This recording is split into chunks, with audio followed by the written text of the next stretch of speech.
पानी का फ्लो कैसा होता है, ऊपर से नीचे, ये पर्वत है। अब जब पानी से ऊपर से ढलक का आएगा तो कहाँ पे आएगा, नीचे के लिए आएगा, निकल निकल के इसमें से। मान लो कोई नदी निकल आई इसमें से, ठीक है, एक नदी में बना दे रहा हूँ इधर से ऐसे, ठीक है, ये फ्लो करती आ रही है इस तरह से। अब ये कहाँ पे आ जाएगी, ये आ जाएगी मैदान में, ठीक है, इस तरह से, ठीक है, इस तरह से मान लो भाई नदी निकल कर आ रही है, तो पानी हमेशा ऊपर से नीचे के लिए तो फ्लो होता है। तो मान लो ये नदी निकल कर आ रही है, कहाँ से आ रही है, ये नदी निकल कर आ रही है अपने पर्वतों से।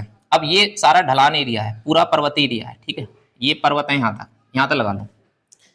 तो जब नदी आती है तो नदी जब ऊंचाई से पानी आता है तो इसका वेग रफ्तार काफी तेज होता है, पानी का जो वेग होगा वो काफी तेज होगा। पानी इतनी तेज रफ्तार होती है, आपने कभी देखना नोटिस करा होगा, तो आप कभी गए होगे ऋषिकेश गए होगे, या कभी आप हरिद्वार, तो हर कोई जाता ही है, हर के पेड़ी पे तो आपने गंगा स्नान किया ही होगा, हर की पेड़ी पे गए होगे, वहां पे आपने पानी वानी भरा होगा, तो वहां पे पानी की रफ्तार देख लेना। और एक आप अपने यहाँ पे हरिबाबा बांध पे देख लो, है नहीं, हरिबाबा बांध पे देख लो पानी की रफ्तार कितनी है, अनूपसर घाट पे जाकर देख लो, ब्रज घाट पे देख लो, नरोरा डैम पे जाकर देख लो, पानी की मतलब कितनी रफ्तार है। तो यहाँ पे पानी की रफ्तार कम मिलेगी, क्यों, क्योंकि यहाँ पे मैदानी क्षेत्र है। और आप जैसे पर्वतीय एरिया में जाओगे, उत्तराखंड में चले जाओ कहीं पे भी, तो पानी आपको तेज चलता नजर आएगा। हर की पैड़ी पे आप बीच गंगा में स्नान ना कर सकते, तो वहां से ले जाएगा पानी, भाई यहाँ पे भी ना रुका जाएगा पानी, तो यहाँ पे भाव अच्छा खासा होता है, लेकिन वहां कुछ ज्यादा भाव होता है। तो पर्वतों में जब ये पानी जब चल के आता है तो इतनी रफ्तार से आता है कि अगर बीच में कोई पत्थर भी आ गया ना, तो उनके लिए भी साथ में बहा लाता है, बड़े बड़े शिलाखंड बहे चले आते हैं। तो इसका मतलब है ये जब पत्थर आएंगे चल के पानी के साथ बहे चले आ रहे हैं, तो कहीं ना कहीं तो रुकेंगे ना जाके। तो जब तक इनका ढलानी एरिया है, पर्वतों पे से तो आराम से ढलान एरिया होता है, तो वहां से तो सारे पत्थर एकदम लुढ़के चले आ रहे हैं, लेकिन कहां पे जाकर रुक जाएंगे, जैसे इनके लिए कहीं पे मैदान मिला, मान लो अब ये तो था इतना ढलान था यहां तक, अब इसके बाद में थोड़ा सा और, अब इसके बाद में मैदान स्टार्ट होने वाला है, ठीक है। तो अब ये पर्वत कहां पे हो जाएंगे, इस पर्वत के पैर में, ठीक है, इस पर्वत का पैर कहां पे होगा, यहाँ पे, यानी पर्वत पैर बोलते हैं। तो पर्वत पैर में जाकर इस वाले क्षेत्र में ये खूब सारे पर्वत आपके लिए, पहाड़ शिलाखंड, ये यहाँ पे इतने बीच में जमा हो जाएंगे, खूब सारा ढेर लग जाएगा। कुछ छोटे भी होंगे, कुछ बड़े भी होंगे, सब तरह के आकार के मतलब शिलाखंड होते हैं। तो यहां से तो आ रहे थे रफ्तार से, तो ये तो भागे चले आए, लेकिन अब यहाँ पे तो इकसार जगह मिल गई, तो ये वाले इस वाले रीजन में आके क्या बना लेंगे, एक बेल्ट बना लेंगे पतली पतली सी इस तरह से, अपनी पर्वतों की, यानी पत्थरों की, छोटे छोटे पत्थरों की जो टूट के आ गए हैं, पर्वतों से बह के आ गए हैं। तो इस वाले क्षेत्र में क्या हुआ, पर्वतीय एरिया कौन सा रहा, ये रहा, ये वाला जो यहाँ पे पत्थर इकट्ठे हो गए हैं। अब यहाँ से बताओ पानी आ रहा है बहता, वो नजर आएगा तुम्हें, लेकिन इस वाले क्षेत्र में पानी नजर आएगा, इस वाले क्षेत्र में कहीं पानी नजर आएगा, इस वाले क्षेत्र में पानी नजर ना आता है। इस वाले क्षेत्रों में मान लो बड़े बड़े शिलाखंड है नहीं, अब मैदान में आकर जमा हो गए, अब पानी जब निकल के जाएगा तो पता ना कहां कौन सी गली से निकल जाता है, इन रिस के इनके पर्वतों के नीचे नीचे से निकलता रहता है, नदियां पता ही ना चलती कि कहाँ गायब हो गई। तो कभी आपसे पूछे कि भी ऐसा कौन सा क्षेत्र है जहां से नदियां गायब हो जाती हैं, तो ये पत्थरों वाला इलाका होता है ऐसा, यानी पर्वत के नीचे पैर जो होता है, पर्वत के पैरों पे ऐसा एरिया बन जाता है जहां पे केवल आपको पत्थर पत्थर दिखाई देंगे, पानी दिखाई ना देगा। नदियों के कई रास्ते बन जाते हैं, नदियां कई अपने रास्ते बदल लेती हैं, थोड़ा पानी इधर को निकल गया, थोड़ा पानी इधर को निकल गया, थोड़ा इधर से निकल गया, ऐसे मतलब आकार बन जाता है। तो नदियां यहाँ पे दिखाई ना देती, नदियां गायब हो जाती हैं। और इसी क्षेत्र को क्या बुलाता है, इसी क्षेत्र को बुलाता है भाबर क्षेत्र, ठीक है। तो भाबर क्षेत्र आज के बाद में पूछे तो बता दोगे, भाबर क्षेत्र कौन सा होता है, ऐसा क्षेत्र जहां पे नदियां विलुप्त हो जाती हैं, नदियां गायब हो जाती हैं, पर्वतों के मतलब जहां पे शिलाखंडों के नीचे पानी बहता है और नदियां कई रास्ते बना लेती हैं, नदियों के कई मुंह बन जाते हैं, ऐसे मतलब क्षेत्र को क्या बोलते हैं, भाबर क्षेत्र कहलाता है। भाबर क्षेत्र कैसा होगा, पथरीला होगा, ककरीला होगा, जो कंकड़ पत्थर ऐसी चीजें मिलेंगी और बालू रेत टाइप का मिलेगा। जैसा आपने कभी नोट करा हो तो आप कभी आना, जैसे उत्तराखंड से आप निकलोगे, उत्तराखंड से जैसे निकल के आप आओगे ना, अपने यूपी में एंट्री करोगे या बिजनौर में एंट्री करोगे, तो वहां पे आपको ना पत्थर ही पत्थर दिखाई दे जाएंगे। या फिर कहीं और देखना, जब आप उस पे जाते हो ना, अपने जो मतलब हरिद्वार जाते हैं, तो हरिद्वार जाते हैं, हर की पैड़ी पे जाते हैं, तो वो बीच में ब्रिज पड़ता है, ब्रिज पड़ता है जिससे गंगा जी हम क्रॉस करते हैं, तो उस ब्रिज पे देखना आप, नीचे उस गंगा जी में नजर मार कर डाल के देखना, उस नजर जब डालोगे उस गंगा जी में, तो नीरा पत्थर ही पत्थर दिखाई देगा एक तरफ से। वो पत्थर जो है ना, वो कहां से आ गया है, वो पर्वतों से काट काट के नदियां ले आई हैं, उसमें आपको रेता नजर ना आएगा जाता है, उसमें पत्थर ज्यादा नजर आएंगे, तो इसका मतलब वो पत्थर ऊपर से कट कट के आ गए हैं, ठीक है। तो ऐसे ही अपने मैदानी क्षेत्र में जब पर्वतों को छोड़कर आओगे ना, तो वहां तो और ही ज्यादा इकट्ठे हो जाते हैं, तो उसे बोलते हैं अपने भाबर क्षेत्र। ठीक है, भाबर क्षेत्र कुल मिलाकर समझ में आ गया। एक आदि क्वेश्चन पूछा जाता है कि भी नदियां कहाँ गायब हो जाती हैं, ठीक है, या पर्वत पाद का जो हिस्सा होता है उसे क्या बोलते हैं, भाबर क्षेत्र बोलते हैं। नदियां विलुप्ति वाला क्षेत्र कौन सा, भाबर क्षेत्र है नहीं। तो एक दो क्वेश्चन ऐसे बनते हैं। यहाँ पे क्या आप फसल उगा सकते हो, फसल थोड़ी हो सकती है, पेड़ पौधे वगैरह बहुत ही कम देखने को मिलेंगे पर्वतों में, पत्थरों में नहीं। बस यहाँ पे क्या होता है, मतलब अनुपजाऊ क्षेत्र होता है, ज्यादा कोई फसल वगैरह ना हो सकती, पत्थरों में बताओ क्या फसल करोगे। तो ये ऐसा हो गया, ये खास बात होगी इसकी भाबर की। अब जी भाबर क्षेत्र से निकल आओ, पानी देखो कैसे जा रहा था, एक नदी आ रही थी ऊपर से, पहले पानी क्या थी, एक धारा। अब यहां से पानी एंटर करा तो पर्वत मतलब पत्थरों के नीचे से जा रहा है, तो पता चली पत्थर ने इधर को मोड़ के एक शाखा इधर को निकल गई, एक पता चली इधर को निकल गई, इधर से नीचे को निकल गई, ठीक है। एक पता चली एक पानी की धारा इधर से निकल गई, ठीक है, एक इधर से निकल गई, इधर से, ठीक है, एक इधर को निकल गई। तो यहाँ तो पानी इधर से इधर चलेगा, इधर से इधर, ठीक है, इधर उधर फैल के चलेगा। लेकिन कहीं थोड़ा बहुत, अब जब पानी इधर उधर फैल के चल रहा है तो इसको मतलब नमी ज्यादा लेगा, जमीन को ज्यादा धीरे धीरे रफ्तार से चलेगा, और पानी की रफ्तार तो ऑटोमेटिकली मैदानी क्षेत्र आ गया तो धीरे धीरे चलेगी। पानी छितरा के चल रहा है तो इसको मतलब जमीन को नमी कर देगा, मतलब गीला कर देगा बहुत बुरी तरह से। तो यहाँ पे कैसा एरिया बन जाएगा, अब बनना है दलदल वाला एरिया, दलदल वाला एरिया, तराई वाला क्षेत्र, ऐसा एरिया डेवलप हो जाता है। और ये जो पानी है कुछ हिस्सा जागे आगे जाके सारा का सारा एक जगह मिलना होगा, फिर एक जगह आ गए तो एक ही शाखा बन रही है ना नदी की, ये सारा पानी इधर तो बिखर गया यहाँ से, तो अब यहाँ तक तो बिखरा यानी, और आगे जाके एक शाखा बन गई इसकी, ठीक है, इस तरह से ये वाली एक शाखा इसकी नदी की बन गई है इस तरह से। तो ये वाला जो एरिया इतना हिस्सा कहलाएगा, ये वाला ये क्षेत्र ऐसा कहलाएगा जो कैसा क्षेत्र होगा, दलदली क्षेत्र होगा, जिसमें केवल दलदल होगा, पानी की ज्यादा मात्रा होगी, नमी ज्यादा होगी, दलदली एरिया कहलाता है, ठीक है। तो इसे क्या बोलेंगे हम, तराई क्षेत्र, ठीक है, इसे बोला जाएगा तराई क्षेत्र, या फिर कैसा बोला जाएगा, दलदली क्षेत्र, तराई क्षेत्र या दलदली क्षेत्र, ये वाला क्षेत्र कहलाएगा। क्यों, क्योंकि पानी यहाँ पे बिखर बिखर के जा रहा है और धीरे धीरे चल रहा है, बैठ बैठ के चल रहा है, जमीन में सोख सोख के जा रहा है, तो इसका मतलब यहाँ पे दलदल बन जाएगा पूरा। और दलदल वाले क्षेत्र में क्या हो जाएगी, नमी ज्यादा हो गई है, इसका मतलब इसी वजह से तराई बोल रहे हैं, दलदली एरिया बन गया है। तो यहाँ पे क्या पाई जाएगी, यहाँ पे वनस्पति ज्यादा पाई जाएंगी, ठीक है, वनस्पति।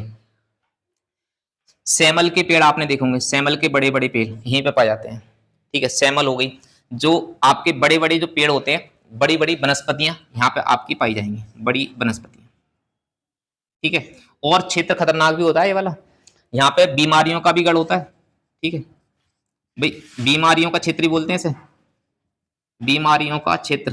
बीमारियों का क्षेत्र क्यों बोलते हैं, क्योंकि नमी ज्यादा है और बायो जो जैव विविधता वाला क्षेत्र है वो ज्यादा है, ठीक है, जैव विविधता भी यहाँ पे सबसे ज्यादा पाई जाएगी, जैव विविधता, ठीक है, जैव विविधता भी क्या पाई जाती है, ज्यादा पाई जाती है। क्यों पाई जाती है, क्योंकि देखो तराई ज्यादा होगी, गर्मी ज्यादा होगी, नमी ज्यादा होगी, सूर्य की लाइट ज्यादा पड़ेगी, तो इसका मतलब है कि यहाँ पे वनस्पति भी ज्यादा होंगी, पेड़ पौधे भी ज्यादा होंगे, है नहीं, और सब तरह के कीड़े मकोड़े जो होते हैं, कीट पतंगे वगैरह, वो भी ज्यादा पाए जाते हैं। इसी इलाके में सबसे ज्यादा मच्छर पाया जाता है, मच्छर। इसी वजह से यहाँ पे क्या होता है, खतरनाक बीमारियां, डेंगू, मलेरिया, ये सब बीमारियां भी यहाँ पे, यानी बीमारियों का गढ़ बोलते हैं इस वाले क्षेत्र को, ठीक है। अब इसके बाद में समझ में आ गया तराई क्षेत्र कौन सा होगा, दलदली क्षेत्र कौन सा होगा। इससे अब पानी निकलेगा तो फिर इसके बाद में एक शाखा बन जाएगी, पानी सब जगह से जो इधर उधर भाग रहा था वो आगे जाके एक जगह मिल जाएगा, जैसे अब अपना बिजनौर से हो जाता है, बिजनौर के बाद में और अपने इधर आओगे अपने ये कौन सा जिला पड़ेगा, अमरोहा, अमरोहा में एक जगह पानी धारा चल रही, तिगरीगढ़ आप नहाने जाते हो, अपने यहाँ पे देख लो, अनूपसर देख लो, तो सब में मतलब पानी कैसे जा रहा है, एक धारा में बह के जा रहा है। तो इसका मतलब पानी एक जगह मिल गया है, जब एक जगह मिल गया है तो ये अब यहाँ पे इन्होंने क्या करा है, गंगा यमुना है, यहाँ पे गंगा यमुना का मैदान है, तो इन्होंने मैदान बना दिया है पूरा पूरा, यानी वो जो मिट्टी है पर्वतों से काट छांट के इनसे जो मिट्टी बनाते लाए हैं, भाई मैदान कैसे बनते हैं, वो भी सेल से टूट के बनता है। ये जो मिट्टी बनती है, मिट्टी का निर्माण भी कैसा होता है, पत्थरों की जो पत्थर आते हैं, बड़े बड़े शिलाखंड होते हैं, उनके टूट फूट से बनता है। मिट्टी का निर्माण भी कैसा होता है, सेलों से टूट के। तो इनके द्वारा जो हल्का फुल्का चूरा बन जाता है वो यहाँ पे आकर जमा कर दिया है, तो यहाँ पे क्या बन जाता है, ये बन गया है मैदानी हिस्सा, यानी गंगा यमुना का इसे क्या बोलते हैं, मैदान बोलते हैं, ठीक है। गंगा और भी बहुत सारी नदियां हैं लेकिन ये बड़ी नदियां हैं, तो इस वजह से क्या बोलते हैं इसे, गंगा यमुना का मैदान। तो सबसे पहला हिस्सा कौन सा पड़ा अपने यूपी में, भाबर क्षेत्र, दूसरा कौन सा पड़ा, तराई क्षेत्र, तीसरा कौन सा पड़ा, गंगा यमुना का मैदान पड़ा, ठीक है। अब गंगा यमुना के मैदान में भी दो भाग पाए जाते हैं, ठीक है, इधर समझो ध्यान से, गंगा यमुना के मैदान में भी कैसे भाग पाए जाएंगे, देखो मैदान जो है आपके, इसके भी कितने भाग पाए जाएंगे, इसके दो भाग, एक तो कहलाता है तुम्हारा बांगर क्षेत्र, ठीक है, बांगर, और एक दूसरा कहलाता है खादर क्षेत्र, बांगर और खादर। बांगर बोलते हैं, इसे बोलते हैं पुरानी, ये तो हो गई बांगर जो बोला जाता है, ये बोलाती है पुरानी, ये पुरानी मृदा कहलाती है, ठीक है ना, इसे बोलते हैं पुरानी खादर, ठीक है, पुरानी खादर मिट्टी बोली जाती है, यानी पुरानी खादर है खादर। अब बांगर और खादर में अंतर क्या है? अगर ऐसी कोई जमीन है जहां पे नदियां प्रत्येक वर्ष बाढ़ लाकर अपनी नई मिट्टी बिछा जाती हैं, यानी ऐसी जमीन यहाँ पे वर्षा का पानी या बाढ़ का पानी प्रति वर्ष आता है, या नदियां प्रति वर्ष बाढ़ का पानी वहां तक पहुंचा देती हैं, तो वो तो कहलाता है अपना खादर। और ऐसी जमीन जहां पे बाढ़ का पानी प्रति वर्ष ना पहुंच पाता, कभी पहुंचा था पहले, लेकिन अब वो नदी के बाढ़ के क्षेत्र से दूर हो गया है, ऊंचाई वाला क्षेत्र बन गया है, तो वहां पे अब नदी हर साल ना पहुंचेगी, वो सूखा क्षेत्र हो जाएगा, रेतीला क्षेत्र बन जाएगा, तो उसे क्या बोलते हैं? उसे बांगर बोलते हैं, ठीक है, कहीं कहीं से भूड़ भी बोलते हैं, ठीक है। बांगर को क्या बोला जाता है? बांगर को भूड़ भी बोला जाता है, ये भूड़ वाला क्षेत्र।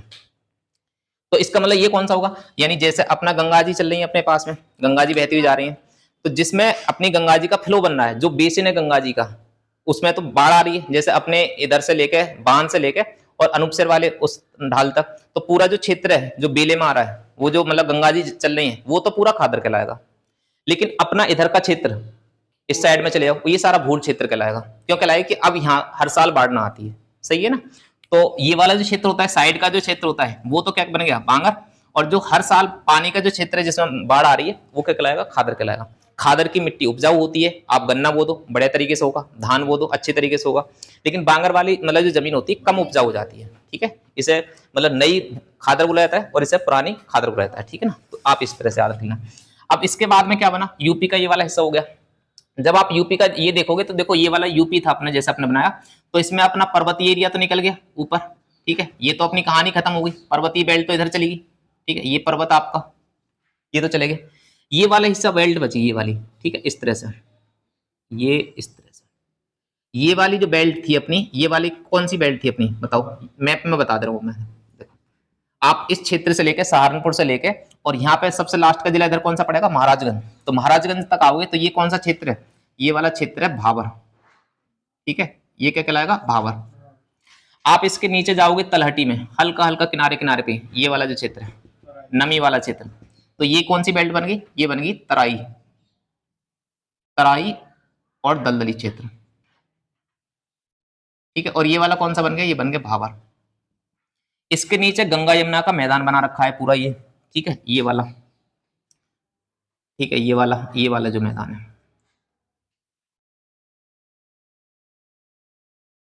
ये वाला क्या है? गंगा यमुना का मैदान बन गया, गंगा यमुना का मैदान। अब बचा ये वाला एरिया नीचे वाला। देखो ये वाला जो हिस्सा पड़ेगा, जब आप मैप बनाओगे भारत का, ऐसे है नहीं, जब आप भारत का मैप देखोगे ना इस तरह से, तो भारत के मैप में आप जब यूपी पे नजर मारोगे तो कुछ इस तरह से नजर आएगी तुम्हें लोकेशन, इस तरह से, ठीक है, यूपी अपना कुछ इस तरह से नजर आएगा।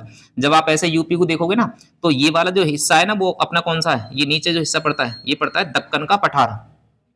तो दक्कन का जो पठार है ना, वो इधर तक फैला हुआ है, ऊपर तक पठार फैला हुआ है, पठारी एरिया।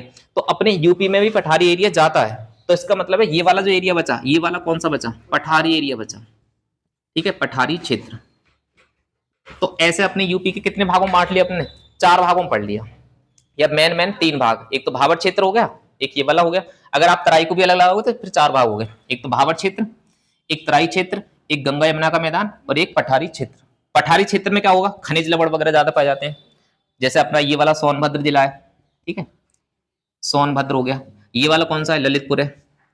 तो कौन सा अपना जिला है यूपी का जिसमें यूरेनियम पाया जाता है? बताओ जल्दी से। ये ललितपुर वाला हिस्सा, ये सोनभद्र है। कौन सा जिला है जिसमें यूरेनियम पाया जाता है अपने यूपी में? तो वो कौन सा जिला है? ललितपुर है, ठीक है। तो ललितपुर में यूरेनियम क्यों पाया जाता है? खनिज पदार्थ क्यों पाए जाते हैं? क्योंकि जो पठारी क्षेत्र होगा वहां पे खनिज पदार्थ पाए जाते हैं, ठीक है। ऐसे ही आपका सोनभद्र है, कोयले की खान पाई जाती है, कोयला कहीं से निकलता है तो कहां से निकलता है? सोनभद्र से, ठीक है। तो इस तरह से तो ये सारा पठारी क्षेत्र आता है। यहीं पे तुम्हारा मिर्जापुर पड़ेगा, इलाहाबाद पड़ेगा, ठीक है, यहाँ पे चूना पत्थर वगैरह निकलता है। तो ये सब क्षेत्र हैं जो ऐसे पठारी क्षेत्र में आएंगे, ठीक है। तो ये अपना हो गया इसका यूपी का भौगोलिक विभाजन, और ये अपने पढ़ लिया खगोलीय स्थिति। तो सब तरह से समझ में आ गया ना? आ गया? ये बताओ, जितना मैंने अभी तक यूपी का पढ़ाया सारा समझ में आया? क्लियर हो गया या वैसे ही हाँ में हाँ मिला रहे हो मेरी?